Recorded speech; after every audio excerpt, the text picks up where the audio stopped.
As the chairman said, the topic of France is now assumed an enormous relevance because of the election first of Mitterrand as the president, and then the landslide victory of the Socialist Party and the enormous majority of the Socialist Party and the Communist Party combined in France. And of course, the situation in France today and the world situation is in many respects different. The balance of forces is different from that it existed in 1936. But obviously, as Marxists, we analyse the history of the past struggles and past developments, such as the Popular Front in 1936, in order to draw the necessary lessons and conclusions in relation to present-day events and the perspective for the next period. And while there's differences in the balance of forces and in the composition of the parties, we can already see that as far as the ideas are concerned, the idea of the Popular Front is not being called a Popular Front in France at the present time, but the political ideas and the strategy and tactics that were put forward under the name of the Popular Front are once again, in many respects, being revived in France by the leadership of the Communist Party and the Socialist Party. And they're using many of the arguments that were used in 1936 to justify such an alliance, and the particular program that was put forward in 1936 to justify the program that's being put forward at the moment. The program at the moment, by the way, goes a lot further in many respects than the Popular Front program of 1936. But nevertheless, the idea that it's a halfway stage towards socialism, that it's not in itself a socialist transformation of society, but it's a step forward away from capitalism, according to their arguments, and a step on the road towards the complete transformation of society. And obviously we have to go into that to understand exactly what it means and what the implications are as far as the working class are concerned. As far as we're concerned, disastrous implications because of the misconception and the false ideas of popular frontism, which will again in the future lead to the defeat of the workers unless the workers are able to push that leadership aside and there's a genuine Marxist leadership with correct ideas and correct perspectives. Now, probably up until the present time, there's been relatively little discussion in the labour movement generally, and even in our own tendency, on the events in France. They're overshadowed to some extent, historically, by the more momentous events in Germany, of course, where Hitler came to power and the labour movement was smashed and defeated in 1933.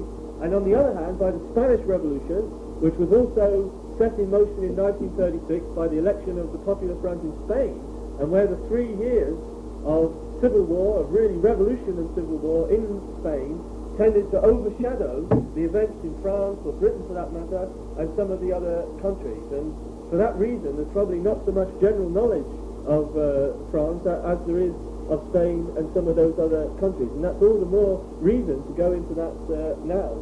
But despite the relative overshadowing, if you like, we can see that the events in France in 1936 were a real revolutionary movement of the working class. The theoreticians of the Communist Party and the historians of the Communist Party now want to argue, well, it was, of course, there was a movement, there was a general strike, but it wasn't a real revolutionary situation. It wasn't like Russia in 1917, and they imply that only if you have a situation like Russia, where the Kerensky government was brought in on the wave of revolution in February 1917, and then within the space of 9 or 10 months it led to an insurrection by the working class and the seizure of power by the working class. Unless the events take that highly concentrated and telescope form, which they did in Russia because of the conditions in Russia, the situation created by the war and so on, and also the presence of the Bolshevik party, that's true.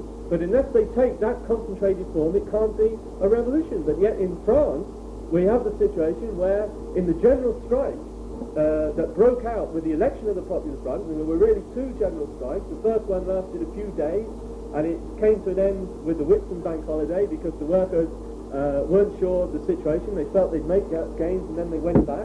And then after the Whitsun holiday, there was an even longer and more profound general strike. And this general strike, according to most history books, involved at least 1 million workers, and this is what the capitalist press internationally said at the time. And more reliable estimates are, and it's very difficult to say, but it was at least 1.5 million, and we can say possibly even 2 million workers were involved in the strike action. Now, of course, the general strike in itself doesn't make a revolution, but consider exactly what happened, that the trade unions were very weak in France compared with, say, Britain or Germany. There was a tradition of spontaneity. There weren't such powerful, consistent organizations that had been developed in France. There was a small percentage organized, but nevertheless there was an enormous mushrooming of the trade unions, that workers who never before were involved in strike action were drawn into the battle. And the strikes began in one of the aircraft factories. It's one of the more modern industries in France, the big aircraft factory. It quickly spread to Renault in Valancourt, where the May 1968 general strike also began, which is the subject of a later discussion. I'm not going to speak about that now. And the strike quickly spread to all the engineering industry, the big industry, where, of course, you'd expect the industrial workers to be involved, but it wasn't just that. If you read the accounts, and I won't have time to go into all the details, but I think that if you can find the books, or even go to newspapers like The Guardian, that had very good reports at the time compared with other newspapers, you'll find that the scale of activity was enormous, and that the strike action embraced the most exploited workers in the country. For instance, all the big stores, and France was the country par excellence of big stores, which hardly existed in most other countries, and they were world famous. They were the luxury stores of the bourgeoisie and the middle classes, and the workers there were not unionized, were not politicized, and they went on strike, and they organized occupations.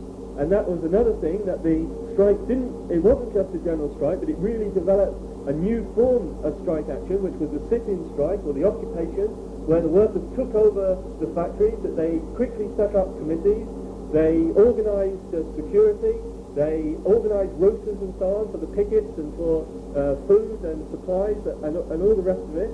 And there was a really incredible movement of the workers. It was a movement from below that took the leaders of the Communist Party and the Communist Party trade unions by surprise, as much as it took the bosses by surprise. And the extent of the strike is incredible. There was one firm that was publicised a lot in Britain because it's a British firm, Huntley and Palmer's, the biscuit firm, and by appointment to the royal family, etc. And there were pictures in the Illustrated London News of the Huntley and Palmer's workers, all wearing their sort of uniforms. They had these old-fashioned aprons, and mostly women workers, but they were either in committees or they were organising dancing in the factories. And the worst thing of all, from the point of view of the bourgeois, that they actually locked the management into the offices during the course of the occupation, and they agreed to feed them. They didn't ill-treat them or anything, probably made them eat their biscuits. But they obviously had a revolutionary attitude, that they weren't going to let the bosses out, and there was this feeling that there was an enormous overturning of society, that the workers for a period actually took power into their hands. Now, if that's not a revolutionary situation, or a situation where a party that had any serious intention of a transformation of society, that had any real understanding of how to change society, that would have been the beginning of a struggle for power. Because even though the outcome was economic improvement, even though the issues, if you like, from the beginning were the economic conditions, particularly the working day of a 40-hour working week, of paid holidays. There were no paid holidays at that time, and the removal of various arbitrary disciplinary things, as well as an increase in the minimum wage.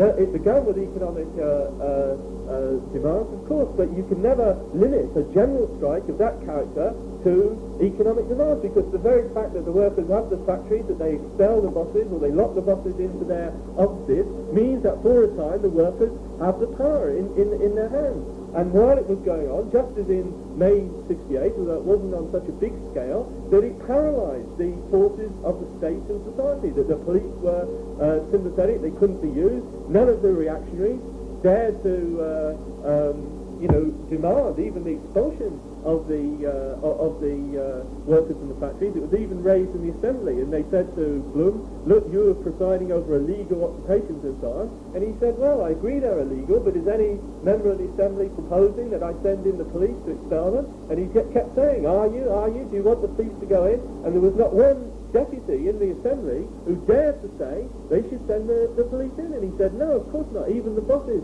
don't say send the police or the army in, because they know that would mean civil war and a conflict. And in that, even in saying that, Blum, if you like, more than the CP leaders at the time, recognised the enormous power of the working class and the real power that was in their hands. Even the fascist league, the so-called Croix de Feu, the cross of fire, which was put forward as a bogey, and it's still put forward by the CP historians as a bogey, if you like, that these fascist leagues were very powerful, that they could have seized power, that they would have, to take the strike further, would have triggered a counter-revolution, that even they were not to be seen anywhere in Paris or the main industrial cities during the course of the strike. And there are accounts that I've read recently, that inside the Guardian correspondent, for instance, points out that in the factories, that these members of the fascist league, or people that supported them, either disappeared completely, and there were a number of cases where they were put on trial, that the workers sent the pickets round and dragged them out, and they put them on trial in the factory, which was partly a serious court-martial, but they were also subject, as you can imagine, to enormous ridicule, and then they were just laughed out of the factory, that they chased them out of the factory, saying, never come back. And that's the way they were treated. But there were even some of them who were previously supported the Croix de Feu, and they renounced it, and they joined in the strike, and they said, we support it. And in fact, the leadership even, Delaroche, had to say that he wasn't against the economic demands of the workers, because if you like, he had to bend a bit and draw on some of the opportunistic, demagogic, anti-big business slogans of the fascists, which of course usually took an anti-Semitic turn, and he said himself that he was against big business and he supported the demand. So even the fascists were neutralized, paralyzed during the course of this action. And of course the question we have to ask is, why was it, when there was this enormous revolutionary movement of the workers, that it wasn't carried through into a change? And within 2 years, the Popular Front government had collapsed in chaos. There was another general strike, brief general strike in 1938, because of the moves of the government to take back the gains of 1936, and they did take back all the main gains, apart from the fact the workers maintained paid holidays. I think that was the only thing that wasn't even sort of wiped out by legislation, apart from inflation and the economic ways it was called back. Why is it that in the space of 2 years that all the gains had disappeared? And not just that, but after the general strike of 1938, the trade unions were smashed and their membership was reduced to a lower level than it had been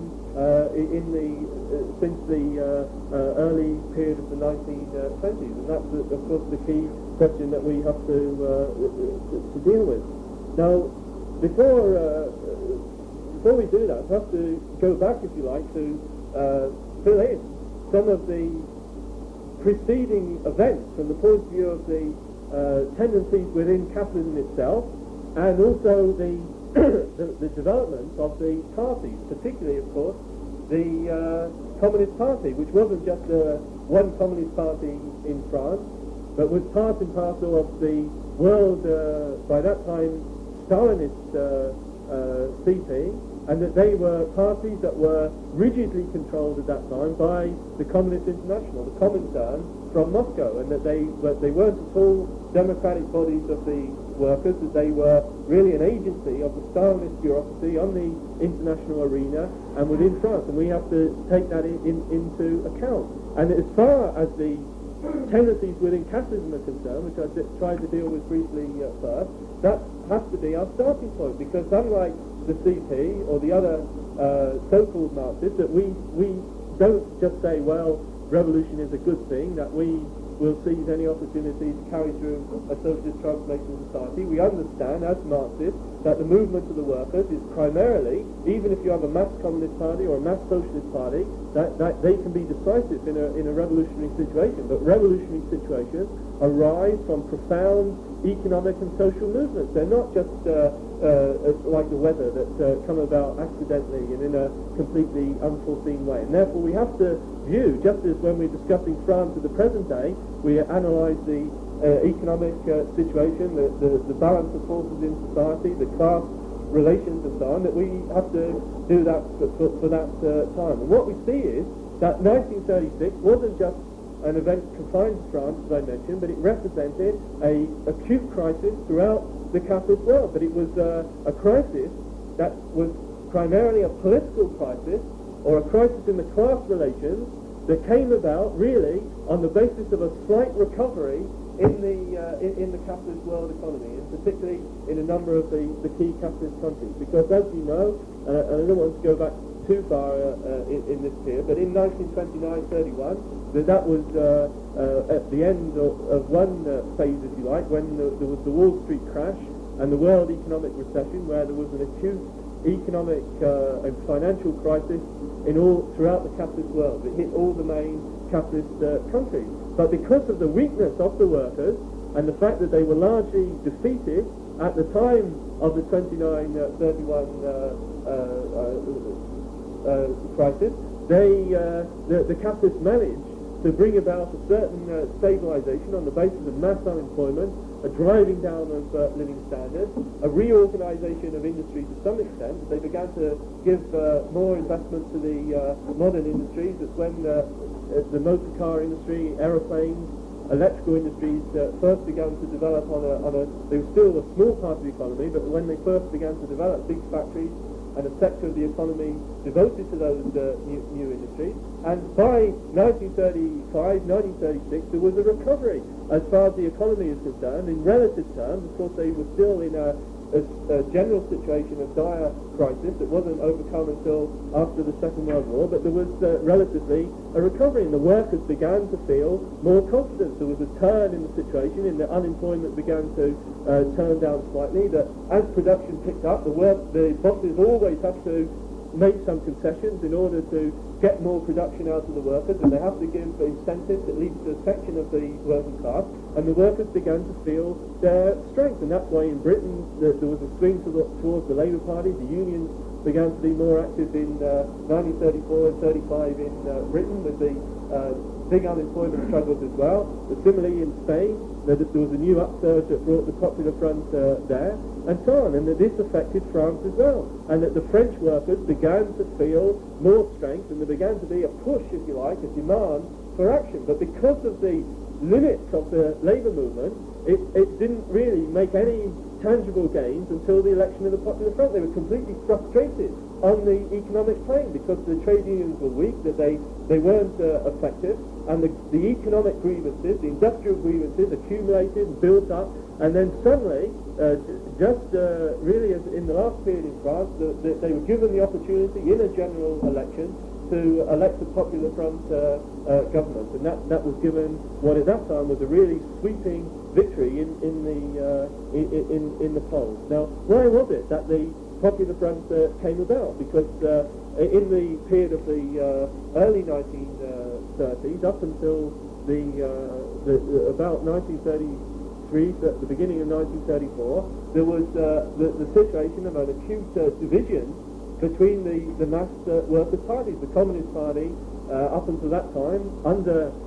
Stalin's direction, ultimately, had adopted the position that they would have no cooperation with the socialist parties or the social democratic parties, and they came out with the idea of the so-called social fascism, where they argued that objectively speaking, the socialist parties or the social democratic parties were no better than fascism, that they were preparing the ground, if you like, for a capitalist reaction. They were aiding and abetting the fascists by the fact that they didn't stand for socialist revolution, and therefore the communist parties could have nothing whatsoever to do with it. And that obviously was a completely false and mistaken tactic, and it was dictated by firstly the failures of the CPs when they had tried to implement Lenin's genuine idea of the United Front after 1921. That had failed.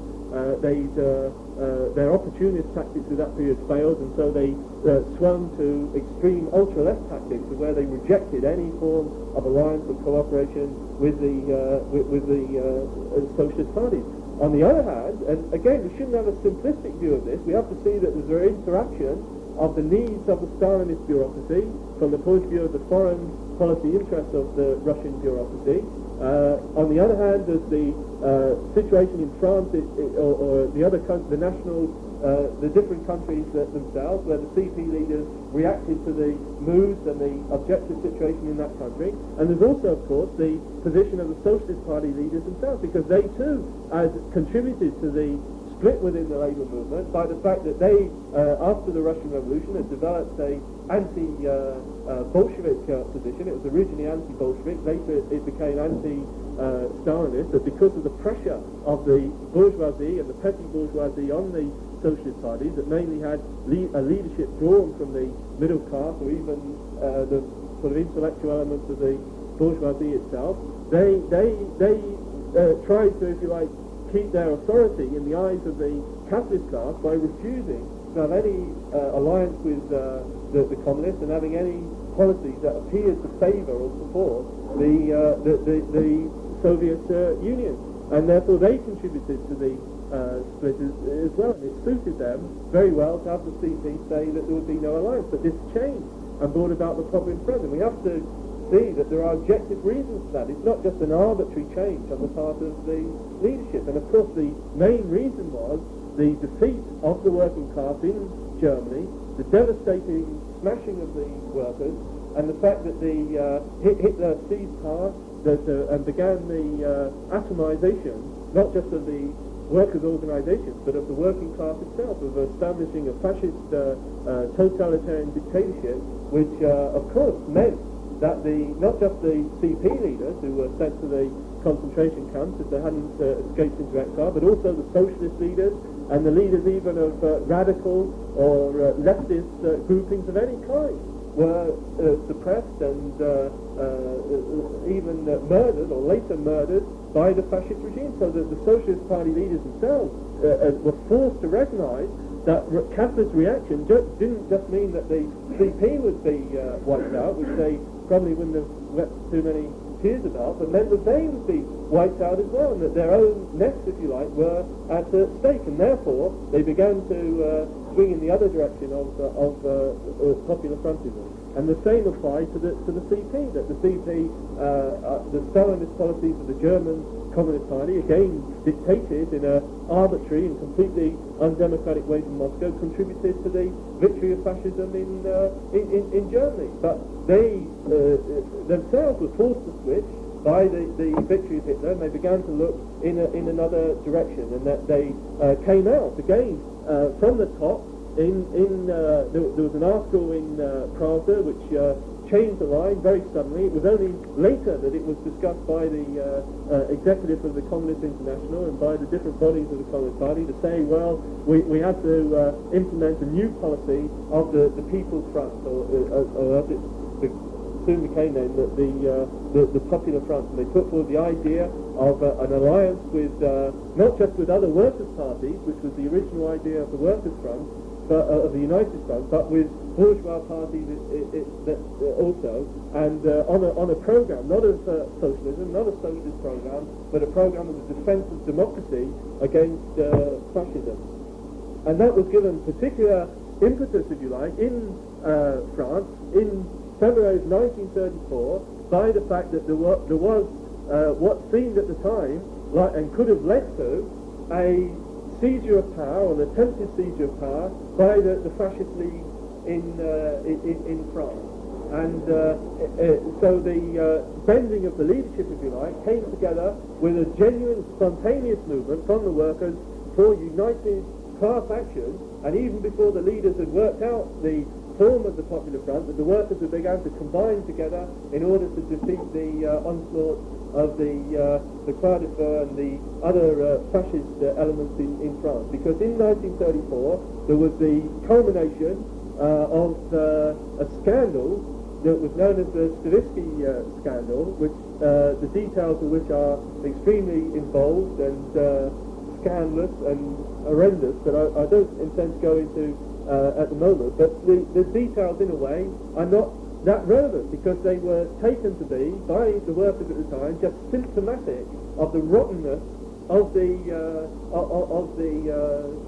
French capitalism and the government. And what it boiled down to was this capitalist, who was Jewish, who was originally from Russia, or part of Russia, had brought up or become the manager of a pawn shop, which may sound not very significant, but in France, for various reasons, there was a state monopoly of pawn shops, and that they had to be licensed and controlled in some way by the state. And it was found that this pawn shop appeared anyway to be making enormous amounts of money, that it issued bonds on the French stock exchange. It began to be bought up on enormous quantities by various investors and speculators, and it later came to the attention of the press that perhaps there wasn't much trade actually going on in this pawn shop. Was this in some rural town in France where the population wouldn't have sustained a minor pawn shop, let alone an internationally financed pawn shop. And it was found that it was being covered. There was obviously some cover-up going on. It was just a gigantic fraud, and that there were government ministers involved in this and covering up for Stavisky and the other speculators involved. Now, this is scandalous enough, but the reason it took on the significance that it did, it wasn't just that the workers were infuriated, but the CP leaders and the Socialist Party leaders did very little about it. It was like the case of the Freemason scandal in Italy now, where the communist leaders and the socialist leaders also want to brush it under the carpet because they're frightened that they may be implicated in any thorough investigation of bureaucratic and capitalistic skullduggery, and that's what happened in France. But you see, the fact that Stavisky was a financier, that he was involved in lots of murky deals, that he was Jewish, meant that the right wing, particularly the papers of the Croix de Feu, took this up, and they hammered and hammered away in one way correctly, if you like, or in justifiably on the issue of the scandal. But of course they tried to draw the conclusion that it was because France was controlled by a clique of international Jewish financiers who were in league with the Communist Party, and other international conspiracies, that they were all lumped together, if you like, as a menace to the French nation, and they began to conduct an agitation, and they obviously particularly to the strata that they appealed to the ex-soldiers who fought in the First World War. They were able to mobilize them on the grounds that they fought for France, and now France was being ruined and taken over by Jewish financiers who were out to bleed them dry and ruin the country. And when it came to the assembly eventually to be debated, that was on the 6th of February in 1934. The fascist league organised an assault on the assembly, and it seemed at the time there was street fighting, and it was only barely contained by the police, and it seemed that this was the beginning of a real takeover by the fascists in France. And this is an indication, if you like, of the way in which an almost accidental feature, because this scandal in itself was nothing new. There's been lots of scandals in France, they're probably even worse in many ways, but it shows how an event like that can precipitate action. Well, it didn't lead to an immediate attempt at a coup, and it didn't lead to the immediate overthrow of the government, although there was a succession of governments up until the Popular Front elections that couldn't control the situation. But it gave the impetus for the party leaders to form the Popular Front as a defence against fascism. But there was another factor, and that was, at first, the Communist Party the Communist Party leaders were more interested in an alliance with the radicals than they were with the socialists. And the reasons for this are clear if you understand what the main motivation of the CP leaders were under direction from Moscow, and that was because the Radical Party, which, as Trotsky explained at the time, was really a capitalist party, but it was based on the small businessmen, the rich or more prosperous, we should say, peasantry in France, some of the professional elements, particularly in rural France. It was, in other words, based on the petty bourgeoisie of France, which was still a large social stratum at that time, but it was a capitalist party. It's the way in which the capitalists maintained their control. They were the parliamentary exploiters, as Trotsky said, of the middle class. But because they looked towards the stability of France, and that they feared above all the Nazi threat to France because of the danger of a possible invasion, that they'd seen Hitler invade and take over Austria, and they thought that he would attempt to do the same as far as France was concerned, that they were the first party in France to agitate for an alliance with the Soviet Union. They wanted a Franco-Soviet pact, a treaty, if you like, that would ally the two countries in the event of Germany declaring war or invading France. And for that reason, the CP was mainly concerned with an alliance with the radicals. And they even raised the question initially of extending the alliance, not to the left, but to the right. And they argued that some of the parliamentary groups that weren't so right-wing as Laval's Conservative Party and the outright representatives of the bourgeoisie, that they should draw in the national democratic capitalist elements, if you like, that would be prepared to defend French democracy against fascism within France and in Germany. And it was only really under the pressure of the workers from below, who'd already begun to combine against the fascist league, that they came forward with the idea of a popular front that was mainly based on the Communist Party and the Socialist Party.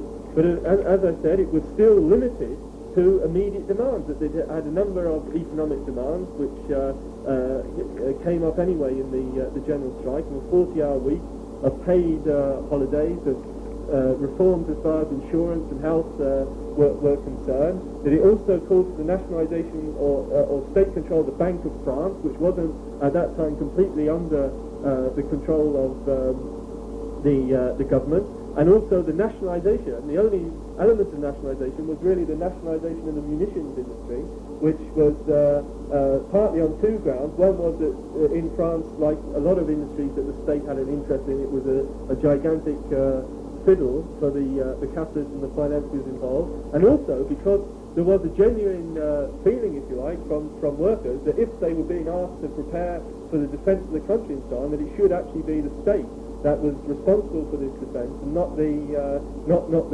capitalists who were obviously just bleeding it for themselves. But apart from that, there was no explicitly socialist element in the programme, and it was explicitly, on the contrary, it was explicitly put forward by both Blum and Torres, the CP leader, that this was not a programme to implement socialism. And Torres came out with all the arguments that are now very familiar from CP leaders, that the situation wasn't right, that they weren't ready, that it wasn't the stage, if you like, of the socialist revolution, that it was only the stage of the defence of democracy against fascism. And he even said, and it's quite amazing if you read these statements, they said, well, it may fail, that maybe we won't be able to defend democracy, but nevertheless we've got to try, and if it fails, then we'll turn to something else. But it would be adventurous and not opportune to attempt to fight for a socialist program now. Well, when the government was, the Popular Front was elected, the result obviously shows the mood of the workers. I won't read out all the actual voting figures that I could give them, but in terms of percentages, the vote of the Communist Party went up from 8% in the 1932 elections to 15% in 1936. The Socialist Party, which was a bigger party, had in 1932 had 21% of the vote, that remained slightly the same. There was a 1% fall actually, although it managed to increase its seats because of the peculiarity of the election. It went up from 129 seats to 149 seats. The CP got 72 seats as opposed to 12 seats in 1932. But the various left groups that were previous splinters from either the CP or the Communist Party actually got quite a big increase. Their vote went up from 1% to 10%. That's from 11 seats to 56 seats. You can see that the peculiarities of the constituencies means that the percentages that are not exactly the same as the outcome in the number of seats. And the radical socialists, who were supposed to be the key to the Popular Front, and it was vital to sustain the alliance and vital to appease the radical socialists, who were more radical than socialists, of course, and that was a historic label that had been tacked on to them, but they weren't in any way that we would accept socialists. But their percentage vote fell from 19% in 1932 to 14% in 1936, and their seats went down from 157 to 109 seats. So those results show a clear swing to the left parties and a swing away from the radicals. And that obviously gave an enormous reinforcement to the leftward mood of the workers. Now, the election of the Popular Front, as you know, precipitated the general strike.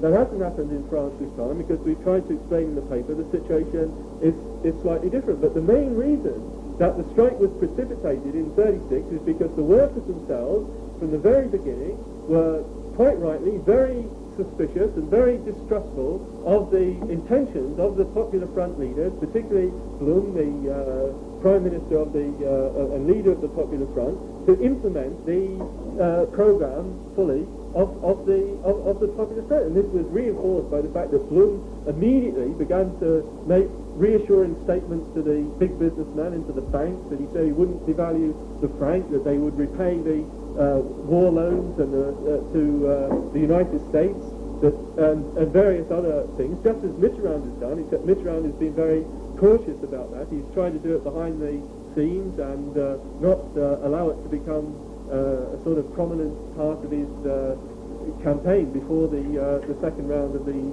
Assembly election. But the other thing is that because of the constitutional position in France, that there was a fortnight's delay between the election and the formation or the announcement of Blum's government, which included all the representatives of parties, apart from the Communist Party, which I'll come to in a minute, that there was a fortnight's delay. And of course the workers were impatient for action. They weren't prepared to wait 2 weeks in which God knows what might happen as far as Parliament or as far as the bosses were concerned, so they took immediate action. That hasn't happened this time because Mitterrand was very careful, and he's undoubtedly learned a few lessons, if you like, from the 36 period, that he was careful to announce immediately, using the presidential powers, various reforms in the minimum wage, social security benefits, and other things that weren't revolutionary themselves, but at least showed a determination in the eyes of the electorate to actually begin to implement measures that showed that he, or at least gave the impression that he was prepared to take radical measures and actually implement the program on which he's been elected, in which the Socialist Party was fighting the election. So therefore the workers in 1936 didn't have this reassurance, and they immediately began to take this action. Now the other difference, of course, is that in 1936 the CP was, we can say, in some ways not hadn't degenerated to quite the level of reformism that it's degenerated to at the present time. Make no mistake about this, that it was controlled by the Comintern and ultimately by Stalin. And when I say controlled, I mean that the officials of the leadership were appointed by Stalin nominally through the Comintern, but usually without consulting them, and they were left in no doubt that if they stepped out of line, that Stalin could take measures to remove them. For instance, in the case of the German Communist Party, and no doubt the French leaders knew this very well, that when a lot of them went into exile in Russia after the seizure of power by Hitler, a lot of them disappeared. They were put in jail, they were executed, there were even assassinations or disappearances of CP leaders or functionaries in the Western countries, and therefore there's absolutely no doubt that they were completely controlled and directed by Moscow. But nevertheless, they still hadn't reached the stage of where they could openly advocate policies that, if you like, were so contrary to the ideas and the principles and the history of Leninism that they could say, well, we should enter a government with bourgeois parties. And they didn't say that. They said that we got to support a party, that a government that includes bourgeois parties, but we won't enter that government. And unlike the present government in France, that there were no CP ministers in it. And they even went to the extent of appointing a number of ex-government ministers, if you like, or I mean outside government ministers, and they announced the formation of the so-called Ministry of the Masses, which was going to be the leaders of the Communist Party who were going to, if you like, create a new ministry which wouldn't have any constitutional or parliamentary status. It would be the ministry to look after the affairs of the working class and the toiling people of France. Well, as a propaganda move, if you like, there's nothing wrong with it. It even has a certain flair, if you like. And I should mention, by the way, that although now when we're analysing it, it seems absolutely incredible, the policy that they carried out, that it wasn't so crude as you might imagine. And you can understand, if you read the history of the period and what happened, and why many workers had enormous illusions in the CP. For instance, they organised enormous rallies where they were spectacular demonstrations and rallies where they produced a new flag that was a red flag with a small French tricolour in the corner, and it said RF for the French Republic, and a hammer and sickle in bright white between the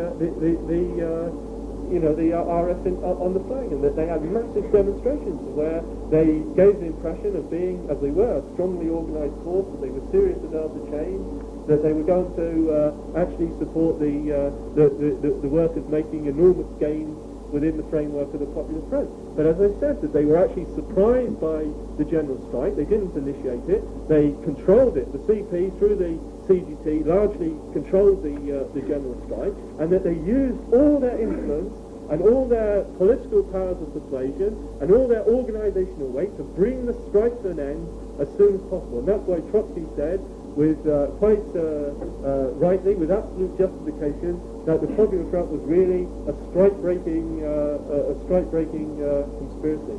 Now, I think it was on about May the 7th that there was an agreement, the Malignon agreement, where the leaders of the workers met in a hotel with the bosses, and they agreed on the reforms as far as wages and conditions and the other things that I mentioned are concerned. But even that didn't satisfy the workers. The strike in most of the big industrial areas, and even as far as some of the shops and some of the less proletarian sections of the workers, if you like, went on for at least another week.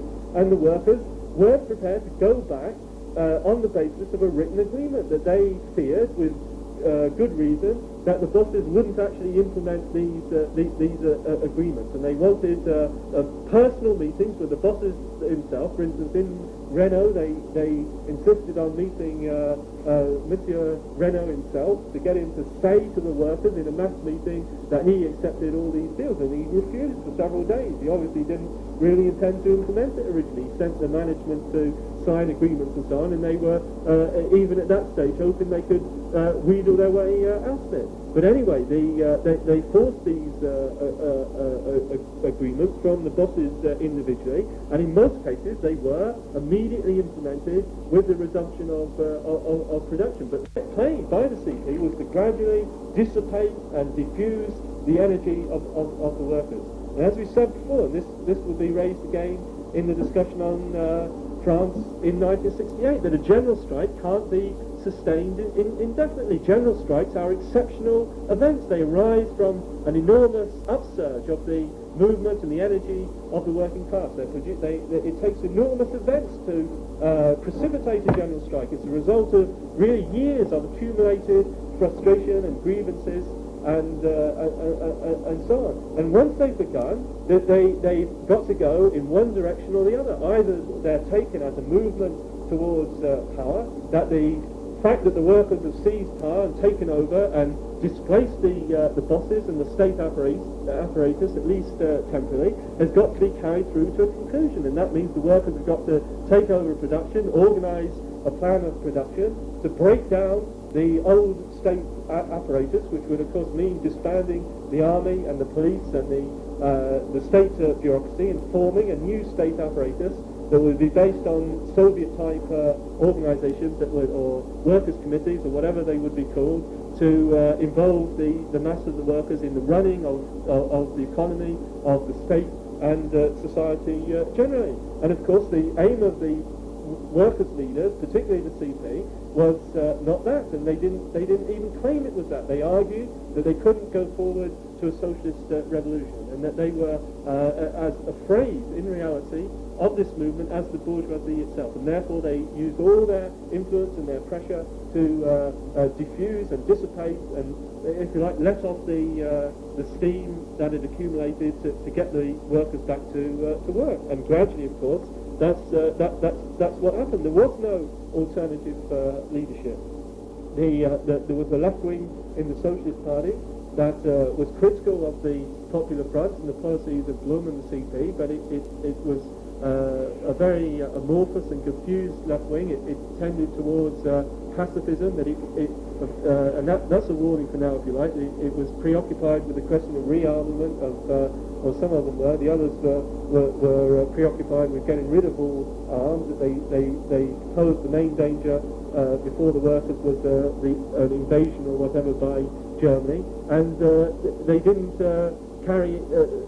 they didn't draw from that any socialist conclusions. They didn't draw the conclusion that therefore the workers must take control of society, that they had no clear policy at all as far as the workers' struggles were concerned. And the Trotskyist organizations in France at that time were unfortunately divided between at least three different groups. They were very small and ineffective, and Trotsky spent most of his time in that period writing material like the articles in Whither France, for instance, the book Whither France, which is essential reading for not just on France but on the question of popular frontism. And they were in disagreement with Trotsky, that his views didn't prevail. They were unable to implement a genuine Marxist policy as far as France was concerned, and therefore the weight of the communist and the socialist leaders prevailed, and that they managed to defuse, to derail a revolutionary situation in France. And what I mentioned before was the consequence that there was gains for the workers, but of course in the context of a crisis-ridden economy, they simply couldn't be sustained. That Blum's government fell at the end of 1937, but the Popular Front continued under the leadership of first of Champagne and then of Blum again, but they were really governments that were completely paralysed. That the Senate, the second body of the French Parliament, kept rejecting his financial bills. They refused to give him exceptional powers to take various economic measures. That the franc was devalued in spite of what Blum had promised at the beginning, inevitably devalued, which of course opened the way to more rapid inflation. That the French capitalists, right from the beginning of the Popular Front, had been sending cartloads or trainloads even of gold and currency reserves out of the country. That's another lesson that was learned this time, that the trade unions immediately issued instructions to the customs officers in France to search cars and so on for money, and there was no doubt a lot of money was taken out of France in the last few weeks, but probably not as much as in 1936. And the economy began to go into an even worse crisis. That the inflation rose, and the bosses, as they felt their strength, began to push and push and push to take them back. And they actually provoked the general strike in 1938 when a new Tory, conservative government that was returned under Deladier and they provoked the workers into a general strike. Obviously, the workers felt the need to take action, but it was a strike like the 1926 general strike in Britain, which came at the end, really, of a series of defeats. It was a last-ditch defensive struggle, and without a program, without a clear conception of how the struggle could be taken forward, there was really no hope of success, and the strike was defeated.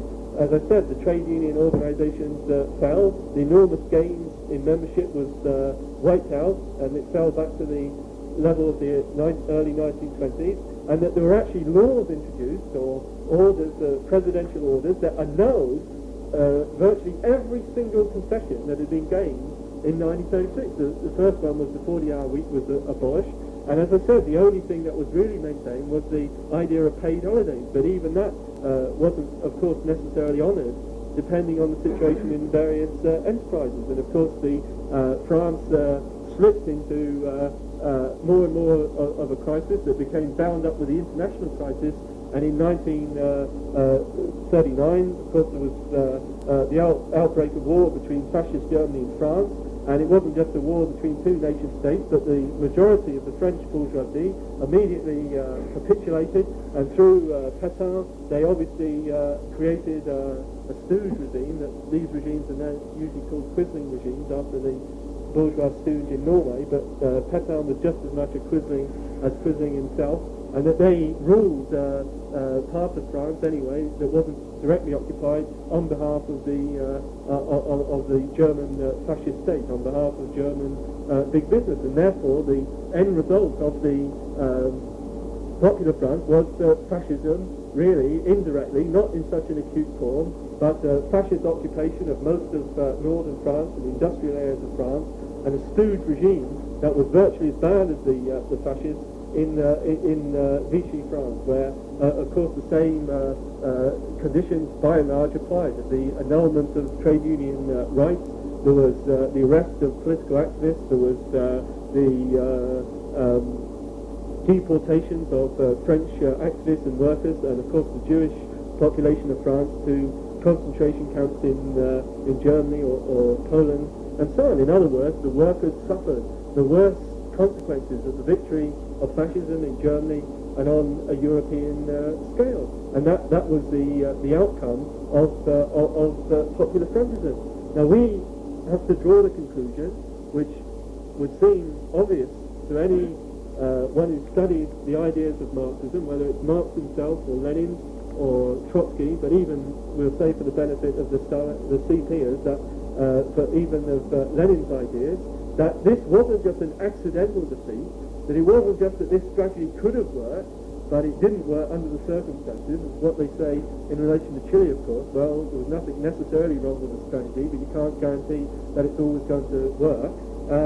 There is some grain of truth in that argument. Generally, it's like that even if you adopted a correct policy, you can't guarantee that a revolution will be carried through, that it will be successful. Of course not. But what you can say is that if you start out with the policy of popular frontism, then it's guaranteed in advance that unless the workers can overcome that and throw aside the leaders who are actually implementing that policy, it's unfortunately predetermined that the working class will be led to defeat and suffer a devastating reaction in a relatively short time.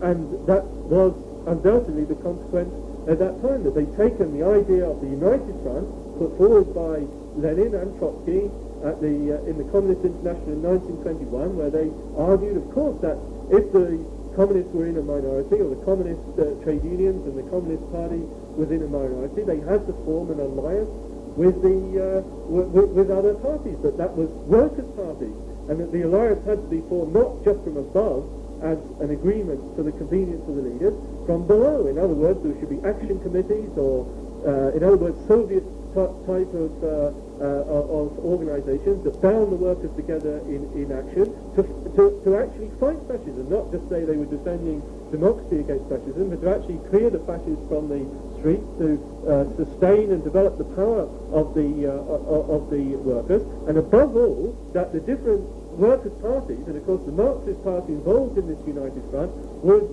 preserve its own policies and its own ideas, and that those policies would have to be an independent class policy of the mobilization of the workers for a program of the socialist transformation of society, with the aim of the seizure of power by the working class. And of course the Popular Front conception contradicted that and was a barrier against that right from the very beginning, and we have to draw the lessons. I just say to end that obviously we wouldn't argue that the situation is exactly the same in France today, that the workers are much stronger, that even if there's defeat because of the policy of Mitterrand and the French CP leadership, with the French CP now in the government, that it would be wrong to assume that it will be like Chile, that within 3 years there will be a bloody and devastating counter-revolution, that the workers are much more powerful in France, that